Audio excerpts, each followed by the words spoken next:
எல்லா ஊர்லேயும் எல்லா மொழியிலையும் ஒரு ஒரு முட்டாள் ரசிகர்கள் கூட்டம் இருக்க தான் செய்யும். இது தவறாக அன்னைக்கு வேணால் நான் சொல்கிறது முட்டாள் ரசிகர்கள் கூட்டம் அப்படின்னு. அது எல்லா மொழிகளிலும் உண்டு. எனக்கு தெரிஞ்சு கேரளாவில் மட்டும் இல்லை. மேபி அவங்க அந்த ரேஞ்சுக்கு இறங்குறது இல்லை. அதனால தான் கேரளா சினிமா மீது, கேரளா ரசிகர்கள் மீது எனக்கு ஒரு தனி ஒரு பாசமே உண்டு. என்ன வேணாலும் நினச்சிக்கோங்க. காரணம் என்னென்னா, இப்போது 2-3 நாளைக்கு முன்னே ரிலீஸ் ஆன ஜூனியர் என்டிஆர் அவரோட தேவாரா படத்து, அந்த படத்தினுடைய கொண்டாட்டம், பட்டாசு வெடித்து அந்த கட் அவுட்லாம் எரிக்க வச்சாங்க, தியேட்டரில் கலோபரம் பண்ணாங்க. குறிப்பாக அமெரிக்காவில் ரிலீஸ் ஆன இந்த படத்திற்கு முதல் காட்சியின் பொழுது ஒரு குறிப்பிட்ட தியேட்டரில் கட்டுக்கடங்காத கூட்டம் அங்கே என்ன பண்ணியிருக்காங்க, இந்த சீட்டு பக்கத்துலலாம் துண்டு சீட்டெல்லாம் கிழிச்சு அதை இதெல்லாம் பண்ணி ஒரே குப்பை குளமாக மாற்றிருக்காங்க. அமெரிக்காவில் அந்த மாதிரிலாம் நியூசன்ஸாக நடந்துக்கிட்டு அடுத்த ஷோவுக்கு அனுமதி கிடையாது, கொடுக்க மாட்டாங்க. போயான்ட்டு பொட்டி தூக்கிமோ வந்துடுவான், சிப்பு எடுத்து போயிட்டு நீ இப்படி போட்டெல்லாம் எங்களுக்கு ஒன்றும் வசூலாக வேண்டிய அவசியம் கிடையாது, எடுத்துட்டான். அப்புறம் சம்மந்தப்பட்ட அந்த டிஸ்ட்ரிபியூட்டர் போயிட்டு மன்னிப்பு கேட்டு அடுத்த ஷோவில் யாரும் அந்த மாதிரி பேப்பர் இது மாதிரியான விஷயங்கள்லாம் குப்பையெல்லாம் எதுவும் எடுத்து போகக்கூடாதுன்னு சொல்லி செக் பண்ணி உள்ள அமைச்சிருக்காங்க, மன்னிப்பு கேட்டது. ஆனால் அதை விடலாம் ஒரு படி அதிகமாக போய் தெலுங்கு ரசிகர்கள் ஜூனியர் என்டிஆருடைய போஸ்டர் முன்னாடி ஒரு கெடா ஆட்டை இழுத்துக்கிட்டு கண்ணருக்கு போட்டு அதை வெட்டி அது முன்னாடி ஒரு அபிஷேகம் பண்ணியிருந்தாங்க. அது சோசியல் மீடியாவில் அந்த வீடியோ வந்தப்போ நமக்கே பக்குன்னு இருந்து, எங்க அப்போ ஊர்லாம் கசாப்பு கடையே இல்லையா, அங்கெல்லாம் இது பண்ணலையா அப்படின்னா, அதெல்லாம் வேற. ஒரு பொது வெளியில் படமாக்க வந்திருக்காங்க, ஆயிரக்கணக்கான ரசிகர்கள் குழந்தை குட்டியோடு வந்திருக்காங்க. அங்க நிறுத்தி ஒரு ஆட்டை துடி துடுக்க இப்படி பண்ணுவதெல்லாம் நியாயமா? இதுக்கு யாரும் எதிர்த்து குரல் கொடுக்க மாட்டீர்களா? இந்த சமூக ஆர்வலர்கள் அப்புறமா மீடியாக்கள், அது இண்டஸ்ட்ரியில உள்ளவங்களே, தெலுங்கு இண்டஸ்ட்ரியில உள்ளவங்களே ஏன் அப்படின்னா எல்லாருக்கும் ஒரு பயம். ஏன்னாலும் ஜூனியர் என்டிஆர் மிகப்பெரிய ஹீரோ அங்க, அதனால எதுவும் பேச மாட்டாங்க. இதெல்லாம் வழக்கமா நடக்கிறது தாங்க. கட்டோருக்கு தீ வச்சு கொளுத்துறது, அப்புறம் பட்டாசு எடுத்து அர்த்தம் மேல தூக்கி போடுறது. இது தமிழ்ல மட்டும் நடக்கலையா? தமிழ்லயும் நடக்குது, கன்னடத்திலயும் நடக்குது, தெலுங்குலயும் நடக்குது. இந்தியில சல்மான் கான் படம் ஒரு தியேட்டர்ல ஓடிக்கிட்டு இருக்கும்போது தியேட்டர் உள்ளே சரத்தை போட்டு வச்சுட்டாங்க. படம் வெடிச்சு செதறி ஓட ஆரம்பிச்சிட்டாங்க. பல சம்பவங்கள் தமிழ்நாட்டில் நடக்குது. ஒரு தியேட்டர் கோயம்பேடு ரோகிணி தியேட்டர் முன்னாடி ஒரு உயிர் பலியே ஏற்பட்டது. அதன் பிறகுதான் அந்த 4 மணி காட்சின்றது நிறுத்தினாங்க தமிழக அரசு. அது ஒழுங்கா இருந்தா வேற விதமா அன்னைக்கு அது ஒரு கொண்டாட்டமான 4 AM ஃபர்ஸ்ட் டே ஃபர்ஸ்ட் ஷோவா அது கொண்டாடி இருப்பாங்க. இவங்க தலையிலேயே இவங்க மண்ணை வாரி கொட்டிக்கிட்டாங்க. சரி, இந்த தேவாரா படத்தினுடைய அந்த போஸ்டர் முன்னாடி இப்படியா பண்ண இது நியாயமா அப்படின்னு கேட்கும்பொழுது யாருமே எதிர்பார்க்காமல் ஒரு நடிகை அதுக்கு கண்டனம் தெரிவிச்சிருந்தாங்க. நடிகை வேதிகா. பெரிய ஆச்சரியமா இருந்தது. வேதிகா என்னன்னா, ஒரு ஃபீல்ட் அவுட் ஆன நடிகையோ அல்லது ஒரு ஒரு வயதான நடிகையோ கிடையாது. இன்னைக்கும் அவங்க லைம் லைட்ல இருக்காங்க, படங்கள் பண்ணிக்கிட்டு இருக்காங்க. தமிழ், தெலுங்கு, மலையாளம், கன்னடம், சவுத் இந்தியன் படங்களும் இந்தி படங்களும் நடிச்சுக்கிட்டு இருக்காங்க.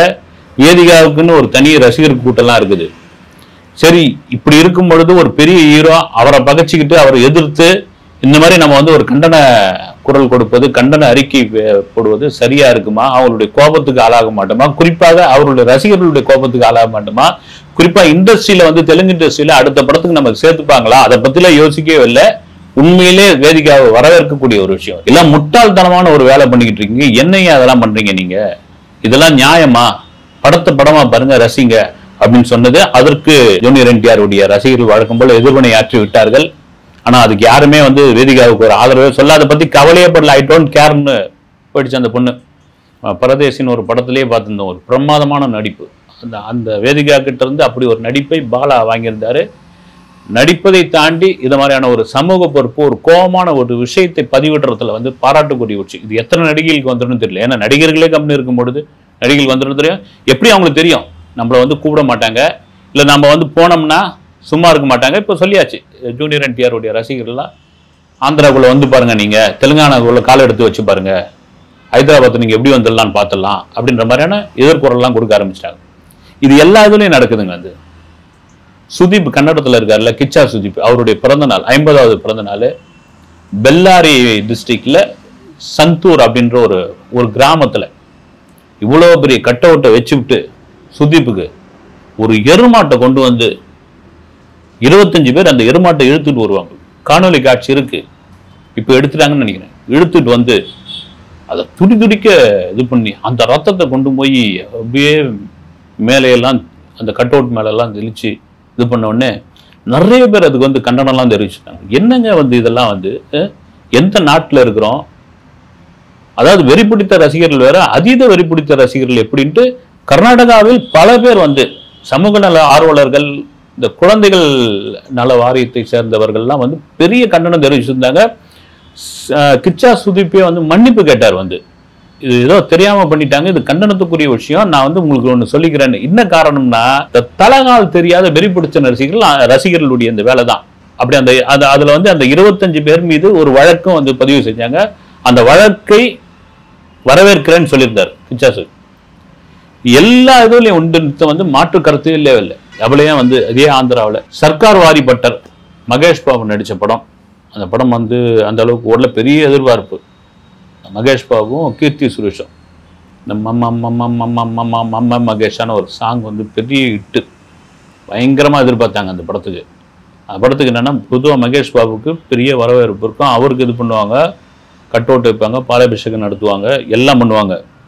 ஆனால் ஒரு இடத்துல 50 அடி உயரமும் 55 அடி உயரத்துலேயே வந்து கீர்த்தி சுரேஷுக்கு ஒரு கட் அவுட்டை வச்சு விட்டு அந்த கட் அவுட் ஒரு காற்றுல ஆடி மொளன்னு மொறிஞ்சி விழுந்த உடனே கீர்த்தி சுரேஷ் அதுக்கு ஒரு கண்டன இது ஒன்று கொடுத்துருந்தாங்க.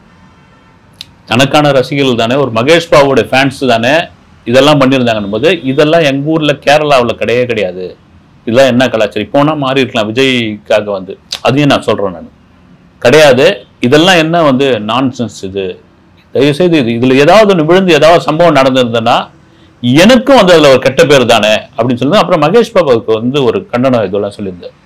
ரசிகர்கள் இனிமேல் இதெல்லாம் பண்ணாதீங்க தயவுசெய்து, உங்களுக்கு ஏதாவது பண்ணணும்னு தோணுச்சுன்னா என் பேரை வச்சு நல்லது பண்ணுங்க, நான் ஒரு கிராமத்தை தத்து எடுத்து வச்சிருக்கிறேன், அந்த கிராமத்துக்கு வந்து ஏதாவது பண்ணுங்க உங்களால முடிஞ்சத அப்படின்னு அதுக்கு முதல் குரல் கொடுத்தது வந்து கீர்த்தி சுரேஷ் தான். அதுக்கு நிறைய பேர் வந்து கீர்த்தி சுரேஷ் வந்து அந்த போஸ்டர் மேல சாணிலாம் அடிச்சாங்கன்ற மாதிரி தகவல்லாம் இருந்தது வந்து. அப்புறம் அந்த படம் ஓடல, கீர்த்தி சுரேஷோடைய திமிர்தனமான பேச்சினால்தான் ஓடல, நாங்களாம் ரசிகர்லாம் சேர்ந்து 50 அடி கட் அவுட்ல வச்சோம், கொழுப்பு அப்படி இப்படின்லாம் சொல்லிட்டு இருந்தாங்க. அது சொல்றதுக்கான ஒரு தில்லு வேணும் இல்லைங்களா?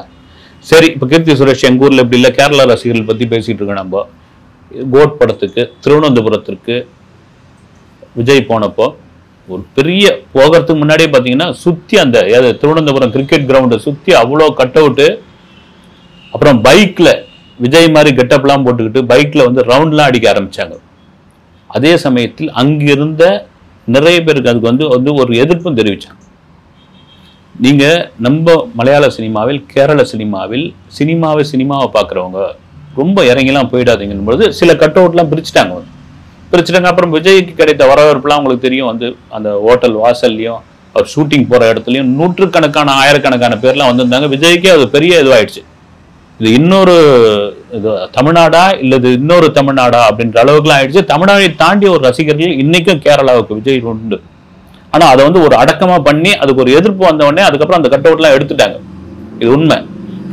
ரஜினிக்கு சொல்லவே தேவையில்லை, அந்த காலத்திலிருந்து காலகாலமா அவருக்கான ஒரு வெறித்தனமான ஒரு ரசிகர்கள் இருந்துகிட்டே இருக்காங்க. ரஜினியே பலமுறை அதை சொல்லியிருக்காரு. இப்ப சமீப காலமா அவருடைய ரசிகர்களுக்கு சொல்றது என்னன்னா, ஐயா தயவுசெய்து தம் அடிக்காதீங்க, சரக்கு அடிக்காதீங்க, இதனால்தான் நான் வந்து இந்த நிலைமைக்கான மீண்டு வந்திருக்கிறேன், அந்த நேரத்தில் உங்களுக்கு சுகமா இருக்கும், இதெல்லாம் அனுபவிச்சுட்டு இருந்தாலும் இதெல்லாம் பேசுறாருன்னு நீங்க நினைக்கலாம், அனுபவிச்சுட்டு தான் நான் பேசுறேன். அதே சமயத்துல எனக்கு ஒரு கிட்னியே மாற்று அறுவை சிகிச்சை பண்ணியிருக்காங்க, என் இடத்துல யாராவது இருந்திருந்தாங்கன்னா வந்து அந்த இடம் வந்து அவ்வளவுதான் க்ளோஸ். ஆனால் உங்களுடைய பிரார்த்தனை, உங்களுடைய அன்பு, ஆண்டவனுடைய கருணையினால நான் மறுபடியும் பழைச்சு வந்திருக்கிறேன், இதை மட்டும் கையில் எடுத்துக்காதீங்க ரசிகர்கள் அப்படின்னு அவர் சொல்லி கொஞ்சம் ரசிகர்கள் மாறிட்டு இருக்காங்க. ஆனால் சமீபத்தில் ஒரு செய்தி ஒன்று படித்தேன்.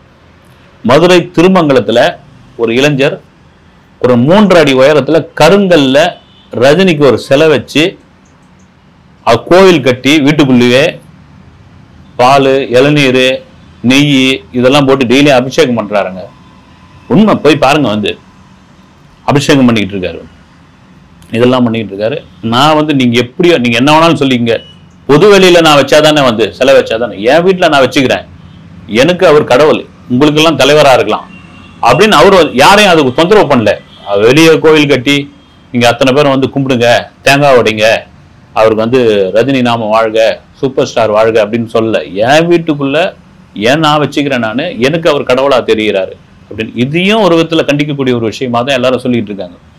என்னன்னா, பொதுவாக அவர்கள் திரையில் இருக்கிற ஒரு கதாநாயகர்கள் அவங்களை வந்து மகிழ்விக்கிறாங்க, ஒரு என்டர்டைன்மெண்ட் பண்றாங்க. அதற்கான ஒரு பெரும் சம்பளம் அவர்களுக்கு கொடுக்கப்படுகிறது. அதை நீங்க வந்து ரசிச்சிங்களா, ஒரு கொண்டாட்டமான ஒரு மணல் ஒரு விசில் அடிச்சிங்களா, ஒரு ஒரு முடிஞ்சா வந்து ஒரு ஒரு என்ன சொல்றது, ஒரு பேப்பரை கிழிச்சு போட்டிங்களா, அதுவே ஒரு தவறான ஒரு விஷயம் தான். அந்த அளவுக்கு ரசிச்சுட்டு போனமே கண்டி, புத்தகையில் கட் அவுட்ல பால் ஊத்துறது, சரம் வெடிக்கிறது, அந்த சரத்தை தூக்கி படமாக்க வந்து மேலே போடுறது, ஆட்டை பலி கொடுக்குறது, மாட்டை பலி கொடுக்குறது, இதெல்லாம் எந்த விதத்துல நியாயம் தெரியல. இந்த ரசிகர்கள் எப்பொழுது மாறுவார்கள் என்று தெரியவே இல்லை. மாறினால்தான் அதற்கான ஒரு விடிவே கிடைக்கும். வேதிகா மாதிரி, கீர்த்தி சுரேஷ் மாதிரியான நடிகைகள் குரல் கொடுக்கும் பொழுது பெரிய ஹீரோக்களான நீங்க ஏன் ஒரு அறிக்கையோ ஒரு வீடியோவை போட்டுப்பா இதெல்லாம் பண்ணாதீங்க, இதெல்லாம் நல்லதில்லை அப்படின்னு யாருமே ஏன் சொல்ல மாட்டீங்க? அது தமிழ், தெலுங்கு, கன்னடம் எங்க வேணாலும் இருக்கட்டும். ஏன்னா இந்த மாதிரியான விஷயங்கள் உங்களுக்கு தேவைப்படுகிறது. உங்கள் சம்பளத்துக்கும் உங்க ஈகோவுக்கும், நீங்க தான் பெரிய ஆளுன்னு காட்டிக்கிறதுக்கும் இவர்களை அப்பட்டமாக பயன்படுத்திக் கொள்கிறீர்கள் என்பதில் மாற்று கருத்து இல்லவே இல்லை என்பது அப்பட்டமாக தெரிகிறது. இனியாவது மாற்றிக்கொள்ளுங்கள். நன்றி, வணக்கம்.